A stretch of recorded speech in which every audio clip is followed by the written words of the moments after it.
Hi friends, ఈరోజు గోంగూర chicken biryani ఎలా చేయాలో మీకు చూపిస్తున్నాను అండి. ముందుగా చికెన్ కడిగి పక్కన పెట్టుకున్నాను, పసుపుతో కడుక్కున్నాను ఒక 4 టైమ్స్. తర్వాత ముందుగా స్టవ్ అంటించుకొని కుక్కర్ బిర్యానీ చేస్తున్నానండి. ఒక 3 టేబుల్ స్పూన్స్ నెయ్యి వేసుకున్నాను, కొంచెం ఆయిల్ వేసుకున్నాను, ఒక 2 గరిటెల ఆయిల్ కొంచెంగా. ఇంకా అంతా వేడెక్కిన తర్వాత ఈలోపు నేను చికెన్ అంతా కడిగి పక్కన పెట్టుకున్నాను కదండి, అది కూడా యాడ్ చేసుకున్నాను అనమాట. ఇదిగోండి, ఆయిల్ అంతా కాగిన తర్వాత ఇంకా చికెన్ కొంచెం మగ్గుతున్నప్పుడే కొంచెం సాల్ట్ వేసుకోవాలండి. ఇంకా చక్కగా మనకి మగ్గిద్ది అనమాట. ఆల్రెడీ కుక్కర్లో మనం 3 విజిల్స్కే ఉడికిపోతుంది, కానీ నేతిలో కొంచెం మంచిగా వేగితే బాగుంటుంది, ఆ టేస్టే వేరనమాట. ఓకేనా, ఇంకొకటి చికెన్ వేసేస్తున్నాను. ఇంకా కొంచెం సాల్ట్ కూడా యాడ్ చేసుకున్నా. ఈ లోపు నేను బిర్యానీ అంటే రైస్ కూడా కడిగి పక్కన పెట్టుకుంటున్నాను. నేను బిర్యానీ రైస్ వాడట్లేదండి, మల్లిక రైస్ యూస్ చేస్తున్నాను. ఎందుకంటే మాకు మల్లికా రైస్ బాగా నచ్చిద్ది అనమాట. ఆ టేస్ట్ వేరే అంబూర్ బిర్యానీ టైప్లో వస్తుంది అనమాట. సో నేను ఒక 3 టైమ్స్ కడిగి మంచినీళ్ళతో ఆ వాటర్ అంతా వడకట్టేసి బియ్యం పక్కన పెట్టుకున్నాను. అది కూడా చూపిస్తాను మీకు, చూడండి. నేను తీసుకుంది 4 గ్లాసెస్ రైస్ అండి. ఇదిగోండి, ఇలా లిడ్ పెట్టేసుకున్నాను. ఇంకా గోంగూర బిర్యానీ కాబట్టి గోంగూర కూడా ఒలిచి పక్కన పెట్టుకున్నాను. ఒక కట్టే యూస్ చేశాను నేనైతే. ఇదిగోండి, ఒక గ్లాస్ బియ్యము, అంటే ఈ గ్లాస్తో నేను 4 గ్లాసెస్ తీసుకున్నాను అండి మొత్తంగా. ఇదిగోండి, ఇంకా కడిగి పక్కన పెట్టేసుకుంటున్నాను.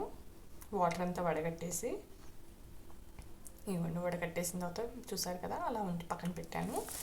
ఈలోపు నేను ఆనియన్, పచ్చిమిర్చి అన్నీ కట్ చేసుకుంటున్నాను. గోంగూర అంతా ఒలుచుకోవడం అదంతా చేస్తున్నాను. ఓ పక్కన అల్లం వెల్లుల్లి పేస్ట్ అవి కూడా రెడీ చేసుకుంటున్నాను. ఇంకా నెక్స్ట్ మనకి కొంచెం సాల్ట్ చెప్పాను కదండి, సారీ. తర్వాత బిర్యానీ ఐటమ్స్ వేసుకుంటున్నాను. బిర్యానీ ఐటమ్స్ వచ్చి చెక్క, లవంగం, యాలక్కాయ, దాల్చిన చెక్క, అన్నీ బిర్యానీ ఆకు, అంతేనండి. జీరా అవి తీసుకున్న, అవి కూడా అవి యాడ్ చేసేస్తున్నాను. ఇంకొకసారి పైకి కిందకి గరిటతో చక్కగా కలుపుకున్నాను అండి, ముక్కల్లో కలిసేటట్టు. తర్వాత ఇంకా ఆనియన్ అవన్నీ చక్కగా క్లీన్ చేసుకొని కట్ చేసుకుంటున్నాను. ఇలా పొడుగ్గా కట్ చేసుకుంటే మంచిగా ఉంటుందండి. పచ్చిమిర్చి కూడా ఘాటు మధ్యలో పెట్టుకుంటే చాలు. ఇవి పొడుగ్గా అవి కూడా యాడ్ చేసేసుకుంటున్నాను. తర్వాత నెక్స్ట్ కొంచెం మగ్గిన తర్వాత ఆనియన్, ఇప్పుడు నెక్స్ట్ టమాటో యాడ్ చేసుకోవాలి.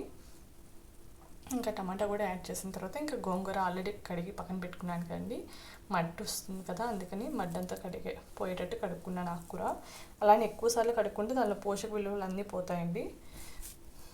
ఇంకా అది కూడా యాడ్ చేసుకున్నాను. తర్వాత కొంచెం కొత్తిమీర, పుదీనా కూడా యాడ్ చేసుకున్నాను గోంగూర వేసిన తర్వాత వెంటనే, ఒక వితిన్ 2-3 మినిట్స్లో.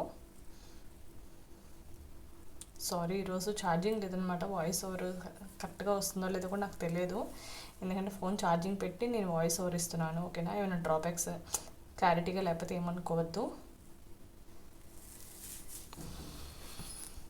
ఫోన్ ఎందుకు ఈ మధ్య బాగా ఛార్జింగ్ అవ్వట్లేదు, అసలు ఊరికనే ఇదైపోతుంది అనమాట, లో అయిపోతుంది. అందుకని ఛార్జింగ్ పెట్టి వాయిస్ ఓవర్ ఇస్తున్నాను. ఇదిగోని కొత్తిమీర, పుదీనా కూడా కడిగేసి ఇంకా దానిలో యాడ్ చేసేసాను. అవి కొంచెం మగ్గిన తర్వాత అల్లం వెల్లుల్లి పేస్ట్ 1 టేబుల్ స్పూన్ యాడ్ చేసుకున్నాను అండి. ఎక్కువ మసాలా వేయలేదు, ఎందుకంటే ఆల్రెడీ నాన్ వెజ్ తింటూనే ఉంటున్నాం కదా అని చెప్పి నేను లైట్గానే మసాలా వేసాను. అందులో ఎండాకాలం కదా, ఎక్కువ మసాలా ఐటమ్ వేసినా వేడి పిల్లలకైనా మనకైనా.